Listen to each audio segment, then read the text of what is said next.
गुरुब्रह्मा गुरुर्विष्णुः गुरुदेवो महेश्वरः गुरुसाक्षात् परब्रह्म तस्मै श्रीगुरवे नमः।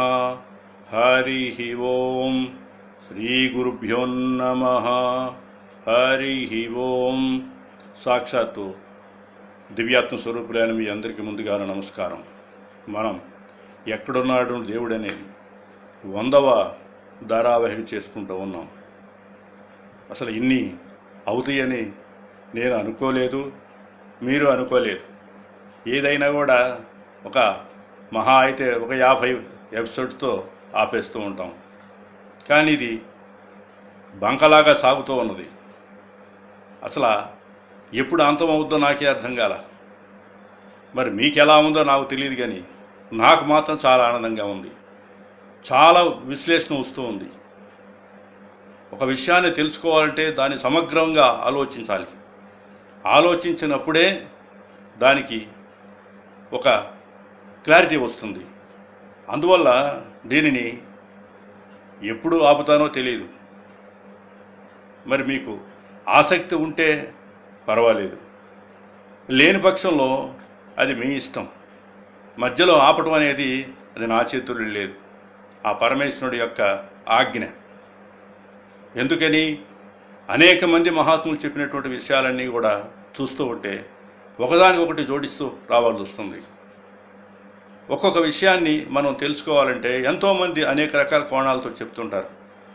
అందువల్ల మీకన్నా కూడా నాకు చాలా క్లారిటీ వస్తుంది.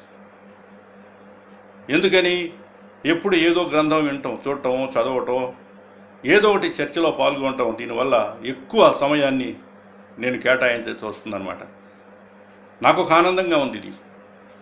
ఎందుకని నేను మీరు లేకపోయిన పక్షంలో నేను ఇన్ని రకాలుగా చేయలేను. నేను మీలాగనే ఏదో పనులు చేసుకుంటూ ఉండేవాళ్ళం.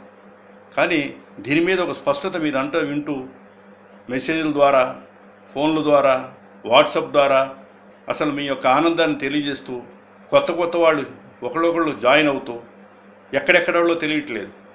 రాత్రి చెన్నై నుంచి ఫోన్ వచ్చి నన్ను చేర్చుకోండి అని అన్నారు. అట్లానే ఎవరెవరో వస్తూ ఉన్నారు, ఎవరెవరో తెలియదు నాకు. కానీ దీని మీద ఒకరికొకరికి పాస్ చేసుకుంటూ నిన్న ఒకరు కనపడ్డారు నాకు. మీ వాట్సాప్లో వచ్చేటువంటి నేను దాదాపు 2000 మంది పంపిస్తున్నానని అన్నాడు. నాకున్న ఏంటి అంతమంది ఉన్నారు ఫ్రెండ్స్ అంతా కూడా వాళ్ళకి పంపిస్తున్నాను అన్నాడు. ఇలా ఎంతమందికి వెళ్తుందో తెలియదు. ఇది ఒక మాధ్యమం.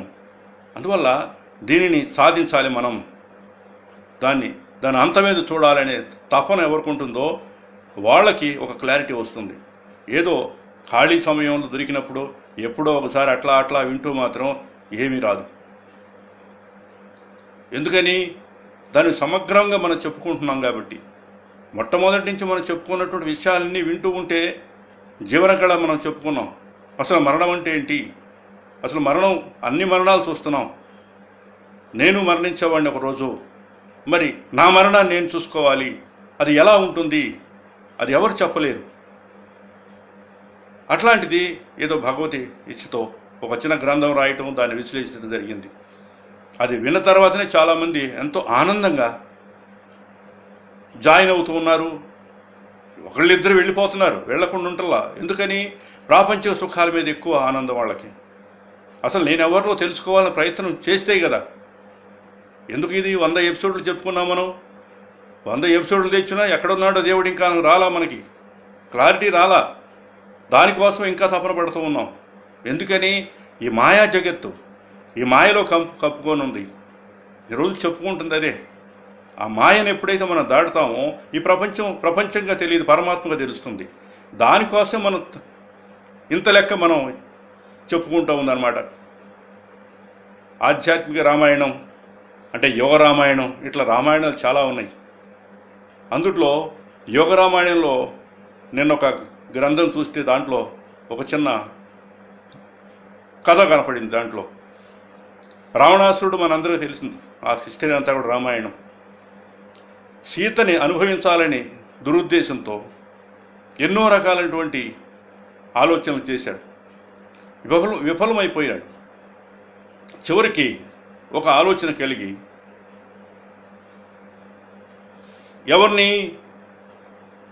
ఎవరైతే మంత్ర విద్యలు బాగా తెలుసో వారు మారీచుడు. ఆ మారీచుడిని పిలిచి, నీవు ఏ విద్యలు చేస్తావో నాకు తెలియదు, నీకు అన్ని రూపాలు పొందే అవకాశం నీకుంది, ఎంతో మంత్రాలు నీకు తెలుసు, మాయలు తెలుసు, కాబట్టి నీవు అనేక రకాల రూపాలతో నాకు చూయించు, ఏ రూపం బాగుంటే ఆ రూపంతో నేను నిన్ను పంపిస్తాను అక్కడికి అని చెప్తాడు. మారీచుడు విషయం తెలుసుకున్న తర్వాత కూడా చెప్పాడు, రాముడు ఆనంద స్వరూపుడు, సాక్షాత్ భగవంతుడు, ఆయనతో పెట్టుకోవద్దు, నువ్వు ఆయన చేతిలో మరణిస్తావు. నేను లోగడ కూడా ఒకసారి వారి ద్వారా బాణం తగిలి నేను ఎంతో ఇబ్బంది పడ్డాను అని చెప్పినప్పుడు రావణాసురుడు వినలా. ఎందుకని? ఎప్పుడో ఆయన చేతిలో పోవాలి కాబట్టి అది ఒక శాపమే కదా, అది తనకు తెలియపోయినా కూడా అటే లాక్కెళ్ళిపోయింది. ఆయన చేతిలో చావుపోయినా కూడా నేను చంపుతా ఇప్పుడు నువ్వు చేయకపోతే చెప్పినప్పుడు అప్పుడు మారీచుడు ఆలోచన చేసి ఈ యొక్క రాక్షసుని చేతిలో చనిపోయే దానికన్నా కూడా సాక్షాత్ పరమేశ్వరుడైనటువంటి ఆ శ్రీరామచంద్రుని చేతిలో చనిపోతే మోక్షం దొరుకుతుందని ఆలోచన చేసి తన యొక్క రూపాలన్నీ కూడా అనేక రూపాలు ధరించి చూపించాడు. ఎన్ని రూపాలు చూపిస్తున్నా కూడా కానీ తనకు నచ్చల. చివరికి ఒక బంగారు లేడీ, బంగారు పూతలతో ఉన్నటువంటి, ఒంటి నిండా కూడా బంగారం పువ్వులతో ఉన్నటువంటి లేడీ ఆ రూపం ధరించాడు. అది చూసి రావణాసురుడు ఎంతో ఆనందపడిపోయాడు. ఇదైతే లేడీ అంటే స్త్రీలకు ఎంతో ఇష్టం కాబట్టి, అదిగాక బంగారు లేడీ కాబట్టి ఇది సాధనంగా చేసుకొని నేను ఆమెను పొందొచ్చు అనే ఆలోచన చేసి, నువ్వు దీని మీద మంచి ప్రయోగాలు చేసి, అంటే నీ యొక్క సాధన పెంచుకుంటూ నీకు దేనికి లోపించకుండా హాయిగా ఆనందంగా నువ్వు చేసి తిరిగి నువ్వు స్థాయి వచ్చిన తర్వాత నా దగ్గర రమ్మని చెప్పాను అంటాడు. ఆ వెంటనే ఆ చుట్టూ తన యొక్క సైన్యాన్ని, బంధువులు ఎవరున్నారో వాళ్ళందరినీ కూడా ఏర్పాటు చేసి అతను చేసేటువంటి కార్యక్రమాలు గమనించమని మన దృష్టిలో మనం సిఐడి అంటాం కదా, అలానే ఏర్పాటు చేశారు. ఆ గూఢచారులు ఎవరినో చూస్తూ ఉన్నారు. ఆ బంగారు లేడీగా అయిన తర్వాత అరణ్యంలో తిరుగుతూ ఉంటే ఆ లైట్ జాతి అన్నీ ఉన్నాయి కూడా, ఆ లేడీలన్నీ వచ్చి ఎంతో ఆనందంగా, అరే ఈ లేడీ, ఇంత బంగారు లేడీ ఉంది, మనకి ఎప్పుడూ లేదే, ఇది కొత్తగా ఉంది, చూద్దాం, ఎంతో ఆనందంగా చూస్తూ ఉన్నాయి అన్నమాట.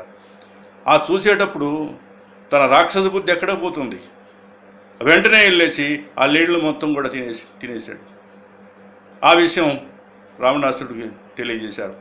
ఏంటి నువ్వు ఆ విధంగా చేశావు, నీ యొక్క రాక్షస బుద్ధి పోనించుకోలేదు అని చెప్పినప్పుడు, ఏం చేయమంటావు, నాకు ఆకలిగా ఉంది, లేడీ మాంసం నాకు చాలా ఇష్టం, అందువల్ల లేడీల కనుపంలో దాన్ని తినాలనిపించింది అన్నాడు. అలా కాదు, నువ్వు నీ మనసును నిగ్రహించుకోవాలి, నిగ్రహించుకొని నువ్వు లేళ్ళు ఎన్ని కనపడినా కూడా దాన్ని తినకుండా ఉండాలి అంటూ చెప్పినప్పుడు చిన్నగా దాన్ని తగ్గించుకుంటూ చివరికి మనసు దిట్టం చేసుకొని ఎన్ని లేళ్ళు కనపడినా కూడా తినకుండా ఉన్నాడు. అంటే దేనివల్ల? మాయ, ఏ మాయ అయితే ఉందో ఆ మాయలో ఉన్నాడు కాబట్టి అలా చేశాడు. అలానే మాయ కూడా మనని ఆడిస్తుంటుంది. ఆ మాయలో కనుక మనం పడ్డామా అంతే, మన పని కూడా అంతే. ఈ ప్రపంచం కబళించేస్తుంది. అందువల్ల మనం దాని నుంచి విడిపడాలి. నేను చెప్పుకున్నాం కదా, దేహాభిమానం వదలాలి ఒకటి. ఎవరైనా సరే నేను దేహం అని అనుకుంటే మాత్రం అది బంధమే. నేను దేహం కాదు, నేను చైతన్యాన్ని అన్నప్పుడు అసలు ఏ ఆలోచన రాదు, అంతా పరమాత్మ స్వరూపంగా అర్థమవుతుంది. ప్రపంచం శాశ్వతం అనుకుంటున్నాం, ఈ ప్రపంచం అశాశ్వతం, అసుఖం, అనిత్యం, అది తెలుసుకోవాలి. భగవంతుడు ఎక్కడో ఉన్నాడు వెతుకుతున్నావు, ఉన్నది నేనే అంటే తానే భగవంతుడిని తెలియలా. ఇది మాయ. ఈ మాయ నుంచి విడిపడితేనే పరమేశ్వరుడు నీకు అర్థమవుతాడు. మాయలో ఉంటే నీకేమర్థమవుతాడు? అందరిలాగానే చూస్తున్నావు, అందరిలాగానే తింటున్నావు, అందరిలాగానే ఉంటున్నావు, అందరిలాగానే తాగుతున్నావు, అందరిలాగా నిద్రిస్తున్నావు, అందరిలాగానే మరణిస్తున్నావు. మరి నీకు స్పష్టత ఎక్కడొస్తుంది? అందువల్ల మాయ నుంచి విడి ముందుకు మనం సాగాలని తెలియజేస్తూ సెలవు తీసుకుంటున్నాను. హరి ఓం తత్సత్.